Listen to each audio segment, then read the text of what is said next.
우리 옆에 분들한테 이렇게 인사하십니다. 강물 같은 기쁨을 가지세요. 인사합니다. 강물 같은 기쁨을 가지세요.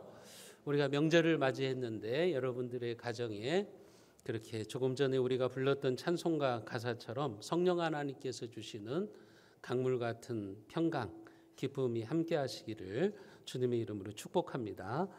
성경에 보면 우리나라에 추석과 같은 명절이 있습니다. 그것이 바로 초막절입니다. 초막절의 유래는 뭐냐면 구약의 하나님의 백성인 이스라엘 백성들이 광야 40년 생활 동안에 그들이 장막을 치고 살았는데 텐트죠. 광야 생활을 하기 때문에 한 곳에 정착할 수 없으니까 40년 동안 옮겨 다니면서 생활을 했잖아요. 텐트 생활을 했잖아요. 그 가운데 하나님께서 함께 하시면서 선하게 인도해 주셨다. 광야 40년 동안 하나님의 백성들을 돌보신 그 하나님의 은혜를 기억하면서 감사하는 기쁨의 절기, 그것이 바로 초막절입니다. 그래서 장막절이다 이렇게 성경에 보면 이름이 나와 있기도 합니다. 지금도 이스라엘에 가면 유대인들은 이 초막절이 되면 수천 년 전에 그들의 조상들이 경험했던 광야 생활을 기억하기 위해서 집을 떠나서 광야에서 텐트를 치고 생활하기도 합니다. 초막절 기간에 이스라엘 땅을 방문하면 곳곳에 나뭇가지나 잎으로 지붕을 엮어서 하늘의 별이 보이게 하는 텐트를 보게 된다고 합니다. 그 텐트에서 부모와 자식들이 함께 하늘의 별을 보면서 자기의 조상들을 선하게 인도하신 그 하나님께 감사하는 기쁨의 절기를 지키는 거죠. 우리가 추석에 그렇게 하는 것처럼 이스라엘 사람들이 지금도 그렇게 하는 겁니다. 그리고 한 주간 동안 서로의 장막을 방문하면서 함께 하나님의 말씀을 나누고 음식을 나누는 즐거운 시간을 보내는 것입니다. 그게 바로 초막절입니다. 또 이 초막절은 수장절이라고 하는데 이것은 한 해의 농사를 끝내고 이제 그 농사 지은 열매를 창고에 저장하기 때문에 수장절 이렇게 부르는 거예요. 추수감사의 의미가 있는 겁니다. 광야 40년 동안 하나님께서 그들을 인도하신 그 하나님의 선하신 인도하심에 감사하면서 또 한편 자기들이 1년 동안 농사를 지어서 추수하게 된 것에 대한 감사의 의미, 오늘 우리로 말하면 추수감사절의 그런 성격을 가지고 있는 겁니다. 이런 이유로 초막절은 이스라엘의 모든 절기 중에서 가장 중요한 축제예요. 한마디로 말하면 잔치라고 하는 거죠. 초막절을 영어로 말하면 페스티벌 오브 부츠, 그래가지고 페스티벌, 축제다, 잔치다 이런 의미를 가지고 있는 거예요. 그렇게 하나님이 농사를 지어서 추수할 수 있게 한 곡식들을 창고에 저장해 놓고 이제 일주일 동안 그들이 하나님 앞에 감사하고 제사를 드리고 또 이웃들을 돌보는 그런 축제의 시간을 보내는 겁니다. 레위기 23장에 보면 그래서 이렇게 말씀하세요. 초막절의 규례를 말씀하시는데 너희가 아름다운 나무 실과와 종려 가지와 무성한 가지와 시내보들을 취하여 너희 하나님 여호와 앞에 7일 동안 즐거워하라. 아름다운 그 나무 실과, 종려나무, 무성한 시내버들을 흔들면서 하나님을 찬양하라는 거죠. 그렇게 기쁨으로 축제를 보내라고 이야기를 하고 있는 거예요. 이 초막절 기간에는 아주 중요한 예식이 있어요. 그게 뭐냐면 생수를 하나님 앞에 바치는 의식이 있어요. 왜냐하면 물이 없는 광야 생활, 광야에는 물이 나지를 않잖아요. 그러니까 물이 없는 광야 생활 가운데 그들에게 생수를 공급해 주신 하나님께 감사하는 거예요. 반석에서 생수를 터뜨려 주신 그 하나님의 은혜를 기억하는 겁니다. 그래서 이 초막절 기간 동안에는 초막절을 지내는 동안 대제사장이 아침마다 황금 주전자를 들고서 실로암 연못으로 갑니다. 실로암 연못으로 가서 그 주전자에 물을 가득 채웁니다. 이때 합창을 하는 거예요. 너희가 기쁨으로 구원의 우물들에서 물을 기르리라. 구원의 기쁨을 노래하는 거예요. 자신들에게 생수를 공급해 주신 하나님, 그 하나님을 찬양하는 거죠. 그렇게 제사장이 주전자에다, 황금 주전자에다 물을 담아 가지고 이제 성전까지 행진을 합니다. 행진을 하면서 나팔 소리를 부는 거예요.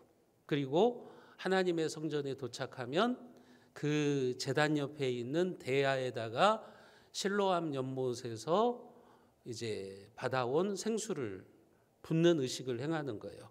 제사장이 그렇게 물을 붓는 동안에 레인들로 구성된 성가대가 여호와께 감사하라 그러면서 노래를 부르는 거죠. 그리고 모든 예식이 마쳐진 다음에 시편 118편 노래를 부릅니다. 마지막 찬양을 부르는 거예요. 여호와께 감사하라 그는 선하시며 그 인자하심이 영원하리로다. 이 찬양이 울려 퍼질 때 그곳에 있는 하나님의 백성들이 종려나무 가지와 버드나무 가지를 힘차게 흔들면서 환호성을 지르는 거예요. 기쁨의 환호성을 지르는 거예요. 이것이 바로 초막절입니다. 그렇게 하는 이유는 그들의 조상들이 광야 생활할 때 풍성한 물을 주신 하나님의 은혜에 대한 감사, 그리고 더불어서 다가오는 해에 또 농사를 지을 텐데 그 농사를 지을 때 하나님께서 물을 잘 공급해 달라고, 비를 내려달라고 기도하는 일종의 모습입니다. 이게 바로 초막절의 내용이에요. 우리도 한번 그렇게 찬양할까요? 저를 한번 따라서 해봅니다. 여호와께 감사하라. 그는 선하시며 그 인자하심이 영원함이로다. 여러분들의 가정에도 하나님의 선하심과 인자하심이 영원하시기를 축복합니다. 오늘 본문에 보면 예수님께서는 이 초막절에 예루살렘에 올라가셔서 사람들에게 외치십니다. 자신이 인생의 목마름을 해결해 주는 영원한 생수가 되신다. 그렇게 선포하시는 거예요. 그렇게 하시는 이유는 자신이 누군가를 보여주시는 거예요. 예수님 자신이 구약 시대에 이스라엘 백성들에게 생수를 공급해 주신 하나님이라는 사실을 보여주는 거예요. 내가 바로 하나님이다. 너희 조상들의 광야 생활에 생수를 공급해 주었던 그 하나님이 바로 예수님이심을 드러내는 거예요. 그러니까 예수님은 자신이 초막절의 완성이심을 보여주고 있는 거죠. 초막절에 사람들이 생수에 관심이 있을 때 주님은 자신이 영원한 생수를 공급해 주시는 메시아이심을 지금 드러내고 있는 거예요. 자기 계시를 해주시고 있는 거죠. 내가 바로 이런 존재다. 내가 너희들의 인생의 영원한 생수, 영생하도록 솟아나는 생수를 공급해 주는 하나님이다. 메시아이다. 그 사실을 예수님께서 의도적으로 초막절에 지금 보여주시고 있는 거예요. 오늘 37절에 보면 명절 끝날 곧 큰 날에 예수께서 서서 외쳐 이르시되 누구든지 목마르거든 내게로 와서 마시라. 예수님이 초막절에 지금 이렇게 말씀하시는 거예요. 누구든지 목마르거든 내게로 와서 마셔라. 이것은 이제 출애굽기 17장을 배경으로 하고 있죠. 반석에서 생수가 터져 나온 것을 근거로 해서 예수님이 이야기를 하시는 거예요. 그래서 고린도전서에 보면 반석에서 터져 나온 생수, 그 반석이 예수님이라고 말하고 있다고요. 예수님이 바로 우리에게 영원한 생수를 공급해 주시는 분이라고 하는 겁니다. 광야에서 이스라엘 백성들이 갈증으로 죽게 되었을 때 하나님께서 반석에서 터뜨리신 생수, 그것은 말 그대로 생명수잖아요. 만약에 그 생수를 하나님이 터뜨려 주시지 않았다면 그들은 광야에서 다 목이 말라서 죽을 수밖에 없었을 거예요. 하지만 반석에서 터져 나오는 그 생수로 인해서 그들은 죽음에서 다시 살아날 수가 있었던 거예요. 여러분, 이 사건을 예수님은 지금 영적으로 자기에게 적용시키고 있는 거예요. 그래서 누구든지 목마르거든 내게로 와서 마셔라, 이렇게 외치시고 있는 거죠. 무슨 말씀입니까? 자신이 바로, 예수님 자신이 바로 사람들을 죽음에서 살리시는 생수라는 뜻이에요. 그래서 그 인생에 갈증을 느끼는 사람들, 목마른 사람들은 예수님께로 오라고 하는 거예요. 그러면 예수님께서 그 생수를 공급해 주시겠다고 하는 겁니다. 오늘 우리의 삶에도 갈증이 있습니다. 이것은 육체의 갈증과는 차원이 다른 갈증이죠. 인간의 내면에 있는 깊은 갈증을 의미합니다. 왜 인간들에게 이런 갈증이 생기셨을까요? 여러분들 가운데도 인생의 갈증을 느끼시는 분들이 있을 거예요. 돈을 벌 만큼 벌었고 살 만큼 살았는데 뭔가 허전합니다. 목이 마릅니다. 내가 교회에 와서 예배를 드리는데 갈증이 있어요. 뭔가 채워지지 않는 목마름이 있다고 하는 거예요. 왜 인간에게 이런 갈증이 생겼냐면 인간이 죄에 빠져서 하나님을 떠났기 때문에 그래요. 원래 에덴 동산에는 이런 갈증이 없었어요. 왜냐하면 늘 하나님과 함께 교제하면서 참된 행복을 누리면서 인간이 살았기 때문에 에덴 동산에는 갈증이 없었어요. 그러나 인간이 죄에 빠져서 하나님을 떠나면서 갈증이 시작되었어요. 하나님과 멀리하기 시작하면서 인생의 갈증이 시작되는 거예요. 문제는 이 갈증을 무엇으로 해결해야 하는지를 인간들이 잘 모른다는 거예요. 철학자 파스칼이 말한 것처럼 우리 인간의 내면에는 하나님만이 채우시는 공간이 있는데 인간들이 엉뚱한 곳에 가서 엉뚱한 것을 가져다가 그것을 채우려고 하는 거예요. 그래서 어떤 사람은 성공과 명예에 집착합니다. 그래서 성공했어요. 명예와 권력을 얻었어요. 그런데 갈증을 느끼는 거예요. 참된 만족이 없는 거예요. 어떤 사람들은 그 인생의 갈증을 해결하기 위해서 쾌락에 집착을 합니다.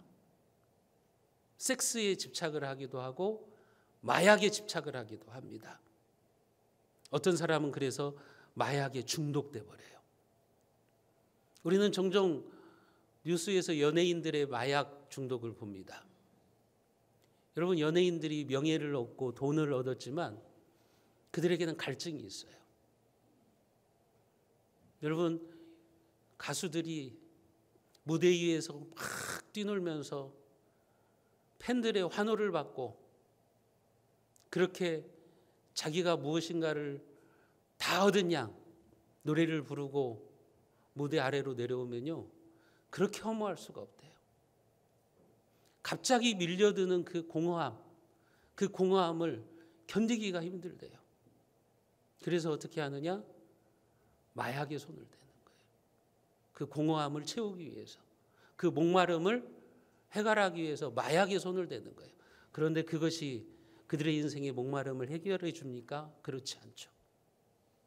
그러니까 계속해서 마약에 손대면서 일시적인 쾌락과 만족을 위해서 마약을 손대다가 또 때로는 술을 마시다가 알코올 중독자가 되는 것이고 마약 중독자가 되는 거예요. 여러분, 그런 것들로는 우리의 인생의 갈증을 해결할 수가 없습니다. 이 갈증을 어떻게 해결해야 됩니까? 예수님께 가야 돼요. 그래서 예수님은 요한복음 4장 14절에서 우리에게 그렇게 말씀하십니다. 우리가 같이 한번 읽어보겠습니다. 내가 주는 물을 마시는 자는 영원히 목마르지 아니하리니 내가 주는 물은 그 속에서 영생하도록 솟아나는 샘물이 되리라. 예수님은 말씀하십니다. 예수님이 영원히 목마르지 않는 생수를 우리에게 주시는 분이라고 말씀합니다. 예수님은 영생하도록 솟아나는 샘물이 되신다고 우리에게 말씀해 주십니다. 그렇기 때문에 예수님을 만나지 못하면요, 아무리 세상에서 성공해서 돈을 많이 벌고 잘 먹고 잘 살아도요, 갈증을 느껴요. 돈을 많이 버는 것이 인생의 갈증을 해결해 준다면 여러분, 대기업의 회장들은요, 자살하면 안 되는 거예요. 그런데 대기업의 회장들도 자살한다고요. 연예인들도 그 인생의 갈증을 해결받지 못해서 극단적인 선택을 한다고요. 여러분들도 그럴 수 있어요. 좋은 차를 타고 다니고 넓은 평수의 아파트는 사서 그곳에서 좋은 침대에서 잠을 자지만 내 안에 갈증이 있는 거예요. 뭔가 채워지지 않는 허무함이 있는 거예요. 여러분, 예수님께 가셔야 돼요. 그래야만 여러분들의 영혼의 목마름이 해결될 수 있는 거죠. 작년에 돌아가신 우리나라 최고의 지성인이었던 이어령 박사가 있습니다. 그는 자타가 인정하는 지성인이에요. 그는 하나님이 없다고 생활했던 무신론자였어요. 그런데 그가 자신을 가리켜서 뭐라고 말했냐면 자신은 평생 우물을 파는 사람이라고 그렇게 고백했어요. 자신의 인생은 늘 목이 말랐다고 고백합니다. 자기 인생이 늘 목이 말라서 이 우물을 파고 저 우물을 파고 계속해서 우물을 팠지만 갈증이 해결되지 않았다는 거예요. 그의 간증을 들어보면 그는 이렇게 말합니다. 그의 책에서 이렇게 말해요. 명예를 얻기 위하여 글을 썼더니 명예가 생겼고, 돈을 벌려고 애쓰니까 돈이 생겼습니다. 또 병 때문에 병원에 다니니까 병이 나았습니다. 그런데 어느 날 무엇을 해도 마음에 채워지지 않는 혼자라는 절대 고독에 자신이 괴로워하고 있음을 알게 되었습니다. 그리고 그 갈증이 진리에 대한 갈증이요, 창조주에 대한 목마름임을 깨닫게 되었습니다. 그는 인생의 수많은 우물을 파고 방황한 후에 예수님을 만나게 되었어요. 그래서 오늘이 교회 하용조 목사님을 통해서 세례를 받고 난 다음에 그는 책을 한 권 씁니다. 그 책의 제목이 지성에서 영성으로예요. 그동안 평생을 지성인으로 살았는데 이제 그 지성의 문턱을 넘어서 영성으로 들어왔다는 거예요. 하나님을 믿게 되었다는 거예요. 그 후로 그는 영원히 목마르지 아니하는 생수를 얻게 되었다고 고백합니다. 더 이상 자신은 우물을 파지 않아도 되었다고 그렇게 고백을 합니다. 사랑하는 성도 여러분, 아직 주님을 내 인생의 구주로 영접하지 않으신 분이 이 가운데 계십니까? 빨리 주님을 영접하시고 참된 생수를 여러분들이 마시기를 바랍니다. 혹시 지금 인생의 갈증으로 목이 타고 계신 그런 분들이 있습니까? 누구든지 목마르거든 내게로 와서 마시라, 이 주님의 음성을 들으시기를 바랍니다. 그래서 영혼의 갈증을 해결받는 복된 인생이 되시기를 주님의 이름으로 축복합니다. 오늘 38절에도 예수님은 말씀합니다. 나를 믿는 자는 성경의 이름과 같이 그 배에서 생수의 강이 흘러나오리라. 예수님을 믿는 자들, 그 배에서 생수의 강이 흘러나오리라. 여기 배라고 하는 것은 마음과 동의어예요. 생수가 되시는 예수님을 만난 사람은요, 그 마음 속에서 끊임없이 생수가 흘러나와요. 그래서 기뻐요. 행복해요. 인생이 충만해요. 그 생수가 무엇이라고 말합니까? 39절에 그렇게 말하죠. 이는 그를 믿는 자들이 받을 성령을 가리켜 말씀하신 것이라. 생수의 강이 바로 성령이라고 말씀하세요. 우리가 예수를 믿을 때 예수님의 영이신 성령이 우리 안에 들어와서 내주하십니다. 우리와 함께 살기 시작한다는 말이에요. 여러분, 내 안에 성령이 내주하시면 우리 마음에 생수의 강이 흘러넘쳐요. 그게 성령 충만이라고 하는 거예요. 내 안에 살아 계시는 그 성령께서 끊임없이 생수를 공급해 주시기 때문에 우리는 목마르지 않는 인생을 살아가요. 성령께서는 우리 안에 가만히 계시는 분이 아닙니다. 우리의 마음속에 하나님의 은혜가 끊이지 않도록 계속해서 생수의 강이 흐르게 하시는 분, 그분이 바로 예수의 영이신 성령이에요. 그래서 여러분들이 성령님을 인정하시고 성령으로 충만하셔야 돼요. 그럴 때 여러분들은 인생의 갈증을 해결하게 되는 것입니다. 그러면 우리의 모습은 어떻게 변화되느냐? 인생의 참된 만족과 참된 기쁨과 참된 행복을 경험하게 되는 거예요. 신앙생활이 즐겁고 행복합니다. 살아가는 것이 감격스럽습니다. 왜 그래요? 내 안에 영원한 생수가 흘러 넘치기 때문에 그런 거예요. 사랑하는 성도 여러분, 주님께서는 오늘 또 여러분들의 마음에 영원한 생수를, 거룩한 성령의 은혜를 부어주시기를 원하십니다. 그 영원한 생수가 되시는 주님을 만날 때 영생하도록 솟아나는 샘물이 여러분들의 심령에서 흘러 넘칠 겁니다. 그러면 너무 행복합니다. 너무 기쁩니다. 너무 감사합니다. 이 감격스러운 신앙으로 찬양과 감사와 행복이 강물같이 넘쳐나는 여러분들의 삶이 되시기를 주님의 이름으로 축원드립니다.